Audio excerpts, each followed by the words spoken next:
میز پر یہ اشعار لے کر کھڑا ہوں کہ شہنشاہ بلاغت چلے آئیے، تاجدار فصاحت چلے آئیے، لے کے گلزار طیبہ کے گل کی مہک، مشک بار خطابت چلے آئیے۔ اور کسی نے یہ کہا کہ سبزہ ہے، گل ہے، فصل بہار ہے، سب آ چکے ہیں، بس حضرت والا آپ کا انتظار ہے۔ حضرت والا تشریف لائیں۔ اور السلام علیکم ورحمۃ اللہ وبرکاتہ۔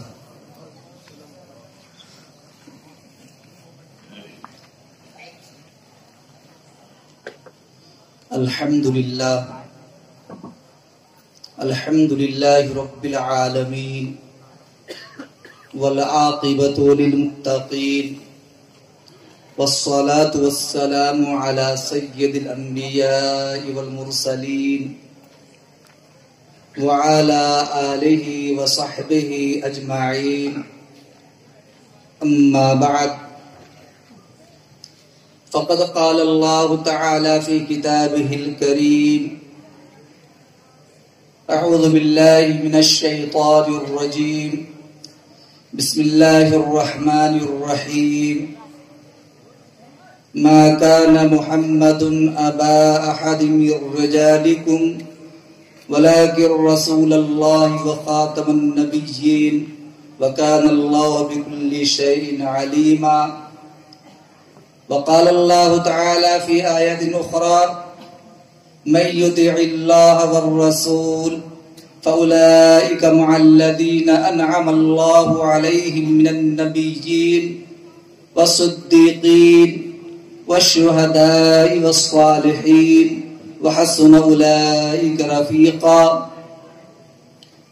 وعن أبي هريرة رضي الله تعالى عنه قال: قال رسول الله صلى الله عليه وسلم: إنه سيكون في أمتي كذابون ثلاثون كلهم يزعم أنه نبي الله وأنا خاتم النبيين لا نبي بعدي۔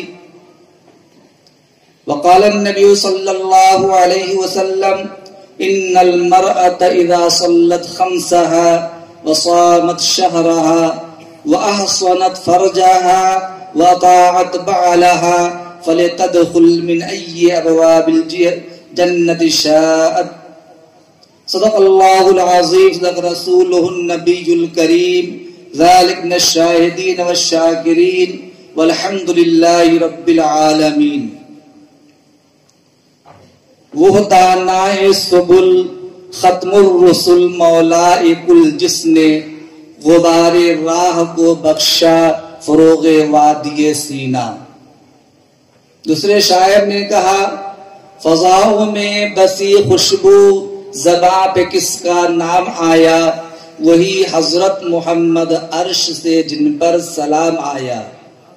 نبی امی لقب لیکن معلم سارے عالم کے، رسالت کو ہے جس پر ناز، وہ خیر الانام آیا صلی اللہ علیہ وسلم۔ اساطین علم و فضل، ارباب حل و عقد، گرامی مرتبہ سامعین اور پردہ نشی میری ماں اور بہنیں، یا الہی تو ہمیں عامل قرآن کر دے، پھر نئے سرے سے مسلمان کو مسلمان کر دے۔ وہ پیغمبر جسے سرتاج رسول کہتے ہیں، اس کی امت کو ذرا تابع قرآن کر دے۔ علامہ اقبال نے کہا کہ محمد سے وفا تو نے تو ہم تیرے ہیں، یہ جہاں کیا چیز ہے لوح و قلم تیرے ہیں۔ اور ایک دیہاتی شاعر نے کہا: دو جہاں کی کامیابی گر تجھے درکار ہے، اس کا دامن تھام لو جس کا محمد نام ہے صلی اللہ علیہ وسلم۔ دوستو، ہم سب کا یہ مسلمہ ایمان اور عقیدہ ہے، اللہ رب العالمین ہے، سارے جہان کا پالن ہار ہے، وہ قادر مطلق ہے، کائنات کو تخلیق اسی رب نے بخشا، اور ہم سب کا اس پر بھی ایمان اور عقیدہ ہے کہ ہمارے اور آپ کے آقا جناب محمد الرسول اللہ صلی اللہ علیہ وسلم آخری نبی اور رحمت للعالمین ہے۔ ہم سب کا مسلم ایمان اور عقیدہ یہی ہے۔ آپ صلی اللہ علیہ وسلم کے بعد اب کوئی نبی آنے والا نہیں۔ قرآن کریم کے 22ویں پارے میں سورہ احزاب کے 5ویں رکوع میں آیت نمبر 40 میں اللہ رب العزت نے خود اس کا نقشہ کھینچا ہے۔ ما کان محمد ابا احد من رجالکم ولکن رسول اللہ وخاتم النبیین وکان اللہ بکل شیء علیما۔ محمد عربی صلی اللہ علیہ وسلم تم میں سے کسی کے نسلی باپ نہیں ہے، البتہ روحانی باپ ہیں، اور آپ صلی اللہ علیہ وسلم خاتم النبیین ہیں۔ وَكَانَ اللَّهُ بِكُلِّ شَيْءٍ عَلِيمًا، اللہ تعالی ہر چیز کا علم رکھنے والا ہے۔ اس آیت کریمہ میں نبی اکرم صلی اللہ علیہ وسلم کا آخری نبی ہونا ذکر کیا گیا۔ دار قطنی کی روایت ہے، حضرت ابو ہریرہ رضی اللہ تعالی عنہ فرماتے ہیں ہمارے اور آپ کے آقا جناب محمد الرسول اللہ صلی اللہ علیہ وسلم نے ارشاد فرمایا انہو سیکون فی امتی کرادون ثلاثون کلہم یزعم انہو نبی اللہ لا نبی بعدی انا خاتم النبیین لا نبی بعدی۔ حضور فرماتے ہیں ان قریب میری امت میں جھوٹے 30 ایسے مدعیان نبوت پیدا ہوں گے تو جھوٹے ہوں گے، مکار ہوں گے، ان میں سے ہر ایک یہ دعویٰ کرے گا کہ میں نبی ہوں، لیکن یاد کر لو حضور نے فرمایا انا خاتم النبیین، میں آخری نبی ہوں اور میرے بعد کوئی نبی آنے والا نہیں ہے۔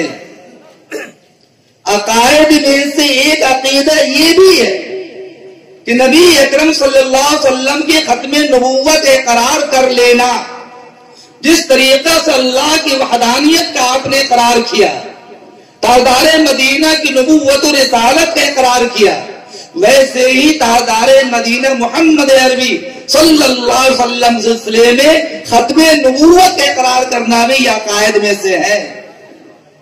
ایک گفتگو تو یہ رہی آپ کے لیے، چنانچہ اگر روئے زمین پر کوئی انسان کتنا ہی دل ڈول والا مالدار انسان، کوئی بھی کسی طبقے کا ماننے والا ہو، اگر وہ یہ کہتا ہے کہ میں نبی بن کر کے آیا، تو آپ صاف لفظوں میں اسے منع کر دیجئے، انکار کر دیجئے کہ تم آخری نبی نہیں یا تم نبی نہیں، ہمارا آخری نبی تو مدینے والا نبی ہے جن کو قرآن نے محمد کہا، احمد کہا، محمد رسول اللہ کہا گیا ہے، وہ ہمارا آخری نبی ہے۔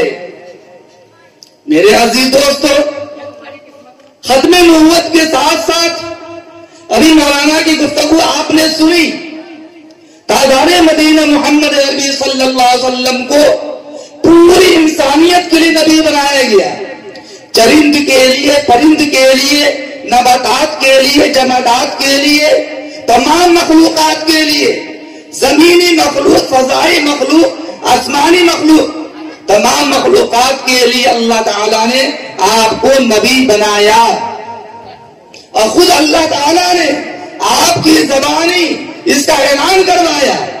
قرآن کریم کے اندر سورہ اعراف کے اندر یہ بات موجود ہے، قل یا ایھا الناس انی رسول اللہ، اے نبی تمام لوگوں سے کہہ دیجئے کہ میں تمام لوگوں کے لیے نبی بنا کے بھیجا گیا ہوں، اس رب کی طرف سے جو زمین و آسمان کا مالک ہے، الذی لہ ملک السماوات والارض، جس کی حکومت آسمان میں بھی ہے، جس کی حکومت زمین میں بھی ہے، اس رب کی طرف سے نبی اکرم صلی اللہ علیہ وسلم کو آخری نبی بنا کر اور پوری انسانیت کے لیے نبی بنا کر بھیجا گیا۔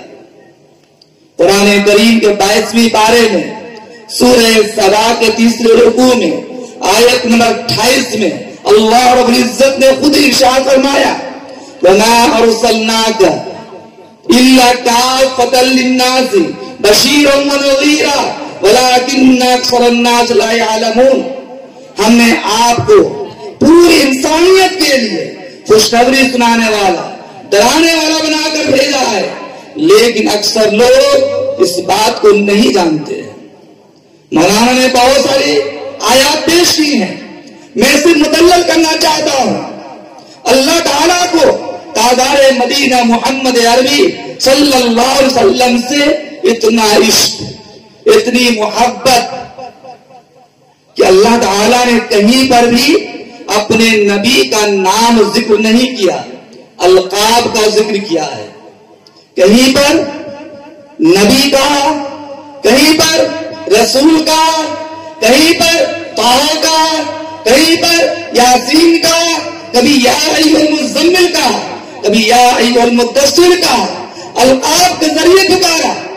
قرآن کریم کے 22ویں پارے میں سورہ احزاب کے 6 رکوع میں آیت نمبر 45-46 میں رب ذوالجلال نے ارشاد فرمایا یا ایھا النبی انا ارسلناک شاہدا ومبشرا ونذیرا وداعیا الی اللہ باذنہ وسراجا منیرا۔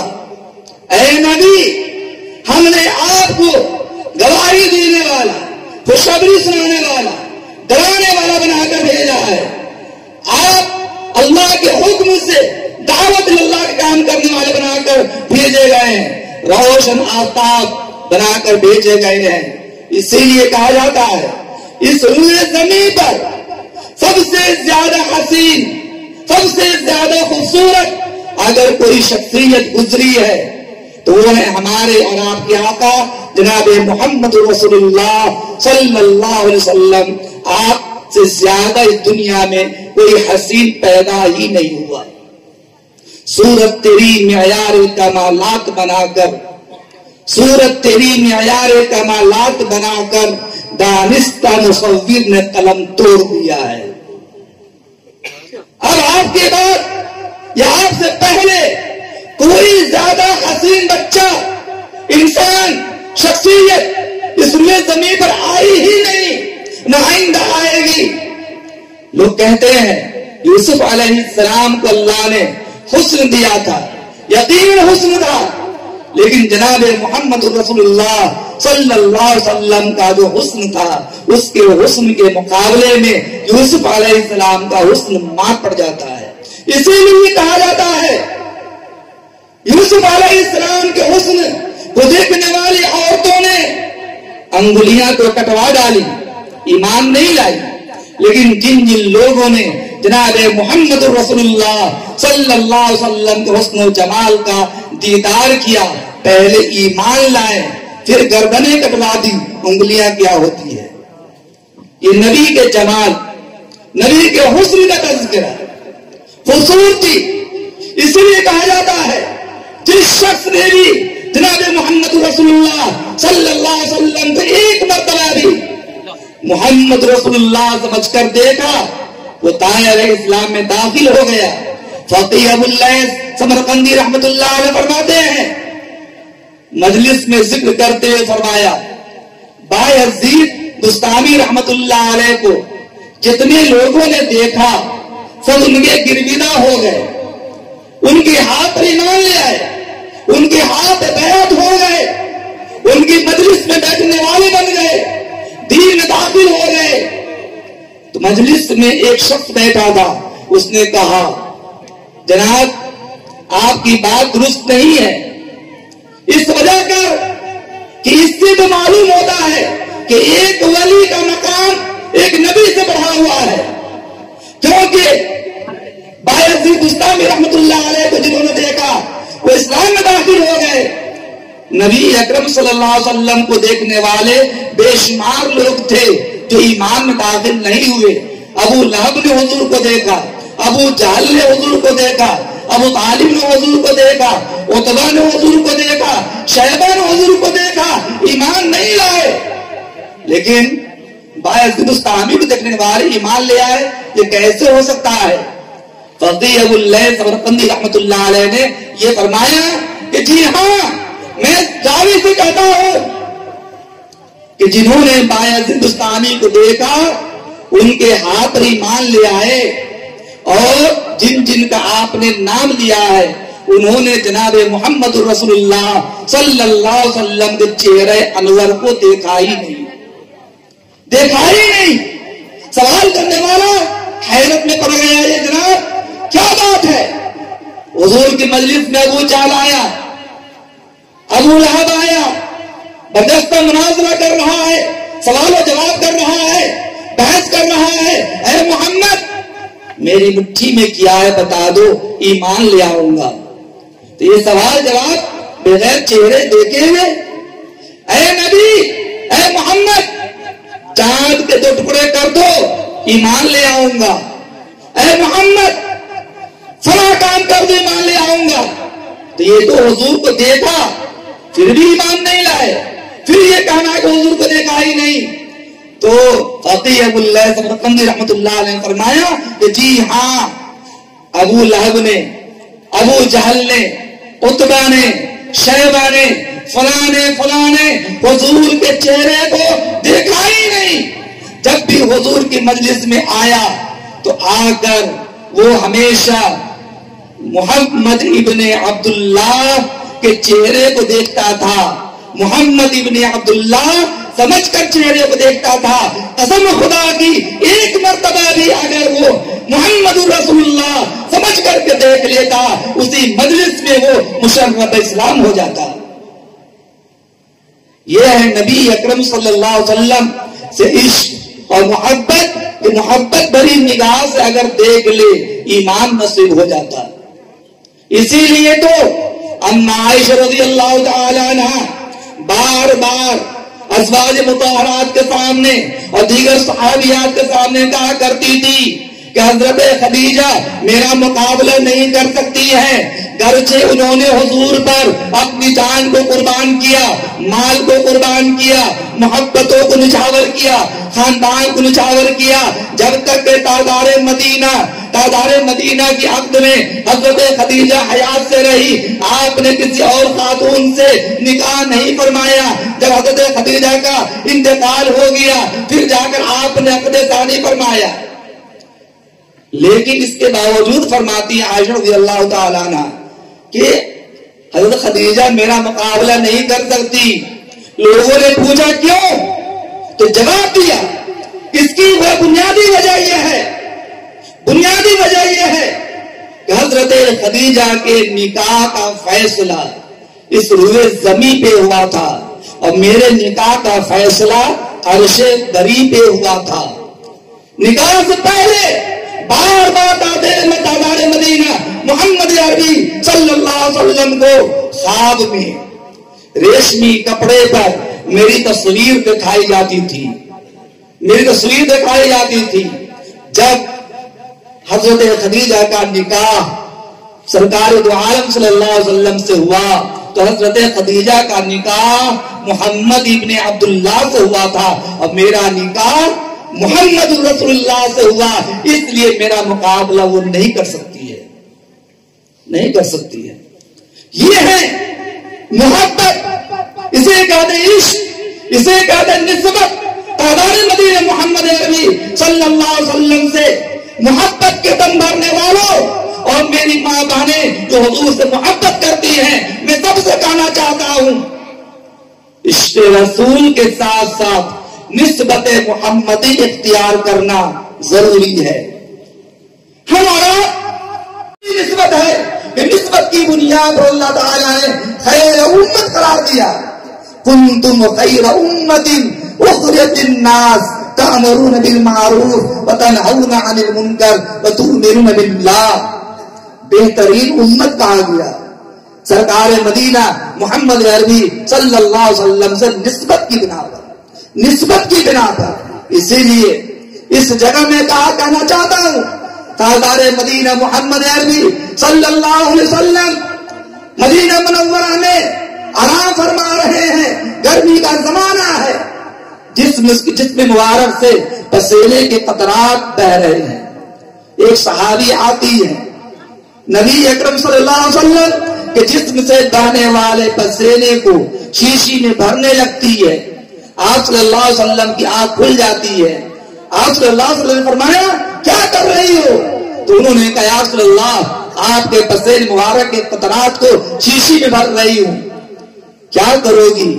انہوں نے کہا یا رسول اللہ اسے میں خوشبو میں ملا کر جسم پہ ملوں گی، کیونکہ جو خوشبو آپ کے پسینے میں ہے وہ جنت کی خوشبو میں بھی موجود نہیں ہے. آپ نے فرمایا یاد رکھو جس کے جسم پر میرے جسم کا پسینہ لگ گیا اسے دنیا کی آگ تو دور جہنم کی آگ بھی نہیں چھو سکتی ہے. اسے نسبت کہتے ہیں. حضرت فاطمہ رضی اللہ تعالی عنہا فرماتی ہیں تاجدار مدینہ محمد عربی صلی اللہ علیہ وسلم میرے گھر تشریف لائے. میں اپنے گھر روٹی بنا رہی تھی، کئی روٹیاں تیار کر چکی تھی. آقا صلی اللہ علیہ وسلم تشریف لے آئے. آپ نے کہا بیٹی میں چاہتا ہوں کہ میں بھی ایک روٹی تیار کر دوں. سرکار مدینہ محمد عربی صلی اللہ علیہ وسلم کا ذکر چل رہا ہے. کسی بھی شخصیت کا خیر کا مطلب ہے ان کو اپنا آئیڈیل بنا لینا ہے، اس شخصیت کو اپنے لیے زندگی میں اسوہ بنا لینا. اسی لیے قرآن کریم نے کئی جگہوں پہ ذکر کیا ہے نبی اکرم صلی اللہ علیہ وسلم کے اسوہ مبارکہ کے بارے میں. قرآن کریم کے 21ویں پارے میں سورہ احزاب کے 3رے رکوع میں آیت نمبر 21 میں اللہ تعالی نے ارشاد فرمایا لقد کان لکم فی رسول اللہ اسوۃ حسنہ، تمہارے لیے بہترین نمونہ ہے نبی کریم صلی اللہ علیہ وسلم کی ذات میں. آج دنیا والے فلمی ایکٹر کو اپنا نمونہ بناتا ہے، آئیڈل بناتا ہے. ہماری بہنیں دنیاوی ہیروئن کو، دنیاوی ماڈل کو اپنے لیے نمونہ اور آئیڈل بناتی ہے. ہمارا نوجوان کرکٹروں کو، کھلاڑیوں کو اپنا آئیڈل بناتا ہے. جبکہ یاد کر لیجئے ہمارے لیے اور آپ کے لیے اور ہر اہل ایمان کے لیے اگر کوئی آئیڈل بننے کے قابل ذات ہے تو وہ ہے ہمارے اور آپ کے آقا جناب محمد رسول اللہ صلی اللہ علیہ وسلم. لقد کان لکم فی رسول اللہ اسوۃ حسنہ، یہ ہے اس کا مطلب. چنانچہ زندگی میں کوئی مرحلہ ہو، اگر کوئی شوہر ہے تاجدار مدینہ سے بہتر شوہر کوئی ہو ہی نہیں سکتا، کوئی ہو ہی نہیں سکتا. اگر کوئی شوہر بن کے زندگی گزارنا چاہتا ہے تاجدار مدینہ محمد عربی صلی اللہ علیہ وسلم کی ذات گرامی میں غور کرے کہ آپ نے اپنی بیوی کے ساتھ کس طرح محبت کا برتاؤ کیا. حضرت عائشہ رضی اللہ تعالی عنہا سے آپ نے فرمایا اے عائشہ جب تو خوش ہوتی ہے تو بھی مجھے معلوم پڑ جاتا ہے، جب تو ناراض ہوتی ہے تو بھی معلوم پڑ جاتا ہے. حضرت عائشہ نے کہا یا رسول اللہ کیسے؟ تو آپ نے فرمایا عائشہ جب تو خوش ہوتی ہے اور قسم کھانے کی نوبت آتی ہے تو اس موقع پر تو کہتی ہے ربی محمد کے رب کی قسم، میرا نام لے کر میرے رب کی قسم کھاتی ہے. اور جب تو ناراض ہوتی ہے کسی بات پر تو اس موقع پر ربی ابراہیم کے رب کی قسم، ابراہیم کے رب کے نام کو لے کر کے تو قسم کھاتی ہے. یہ انداز ہے. تو حضرت عائشہ نے فرمایا میرے ماں باپ آپ پر قربان یا رسول اللہ، صرف زبان سے نام آپ کا چھوڑتا ہے، دل کے اندر تو آپ کی محبت ہی محبت ہوتی ہے، دل سے آپ کا نام نہیں نکلتا، زبان سے آپ کا نام کا ذکر چھوڑ جاتا ہے. اسے کہتے ہیں شوہر بیوی درمیان محبت.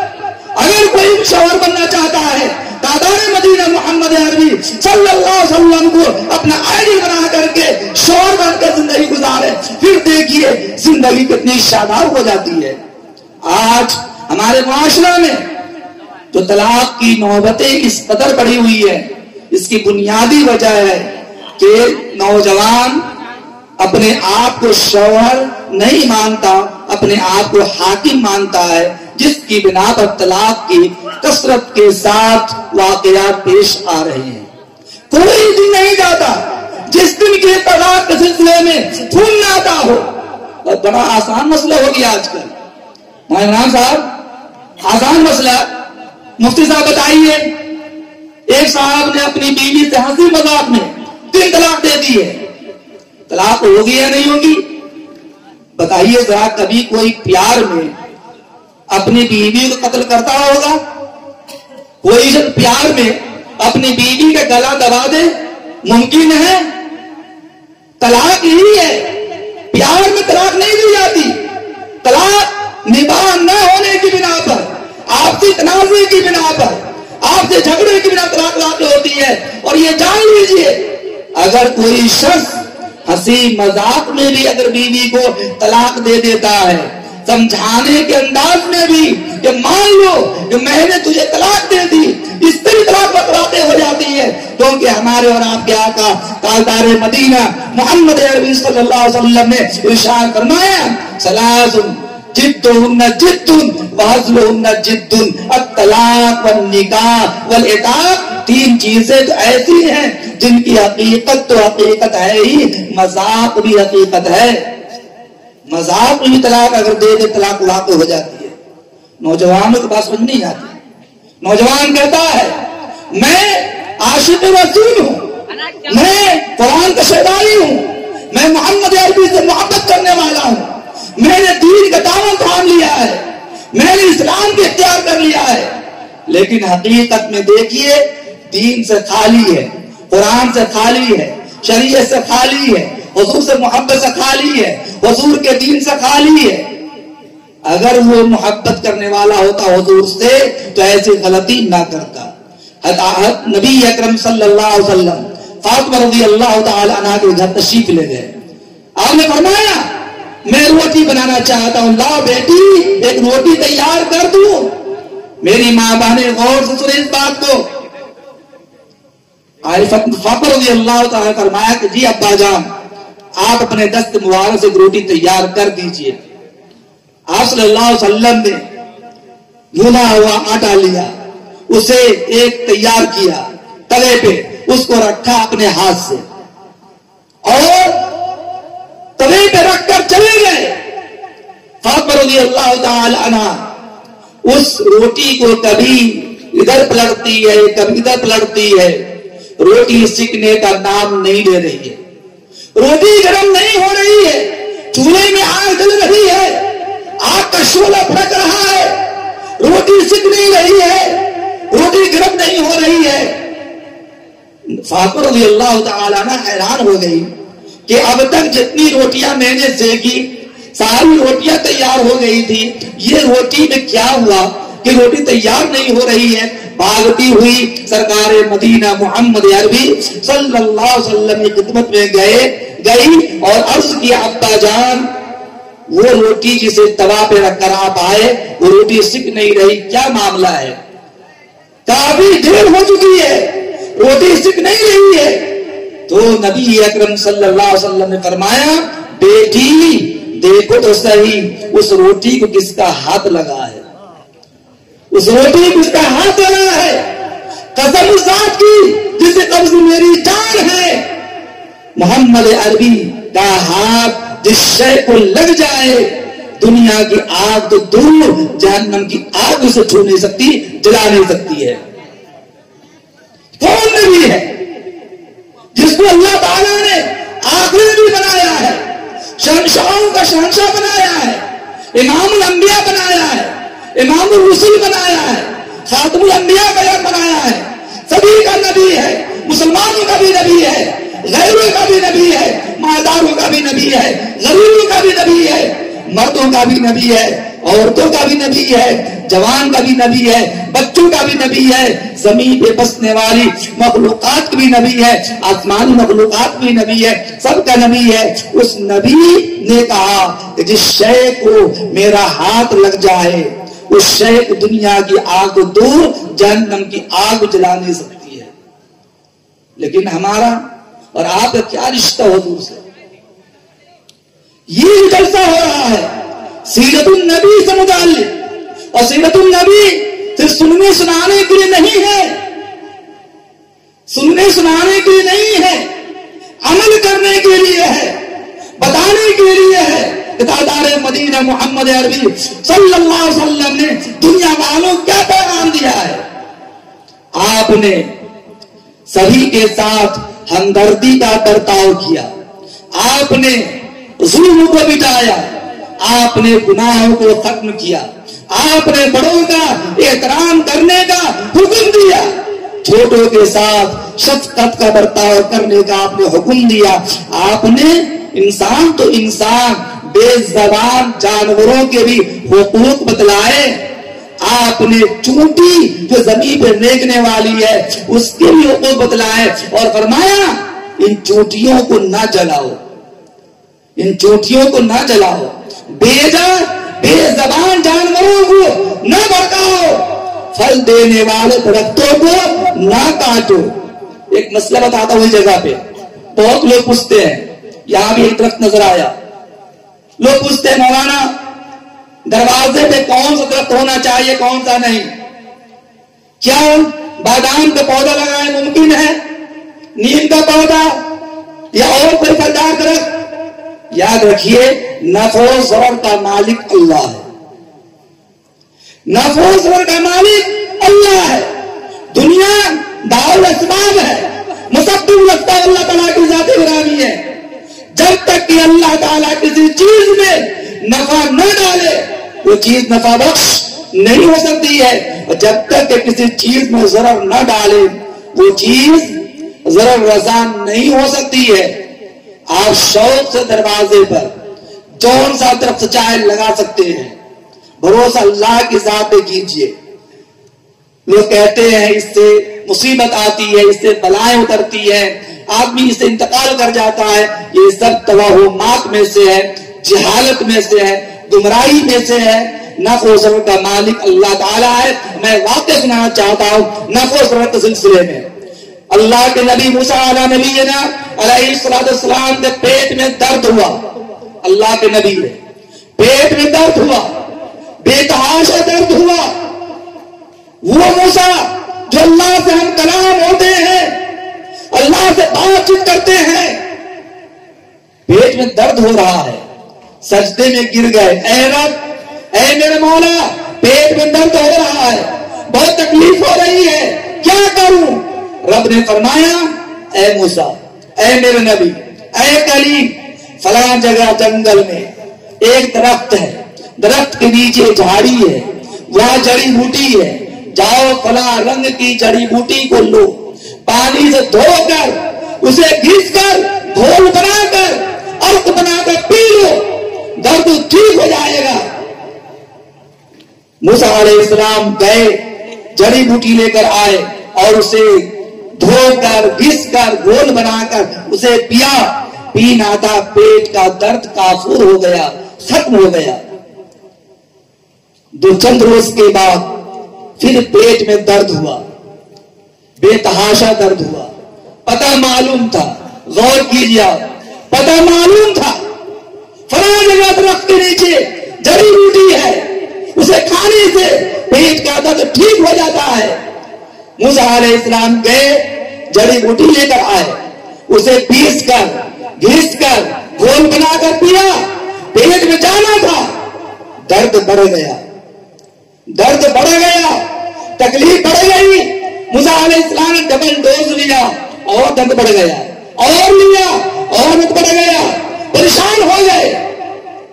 پھر رب کے سامنے سجدے میں گر گئے، رونے لگے، گریزاری کرنے لگے، اے رب، پہلے بھی بتایا تھا، یہی جڑی بوٹی کا گھول پیا تھا، درد ٹھیک ہو گیا تھا، ابھی بھی پی رہا ہوں، جتنی مقدار پی رہا ہوں درد بڑھتا جا رہا ہے، اے رب یہ کیا معاملہ ہے؟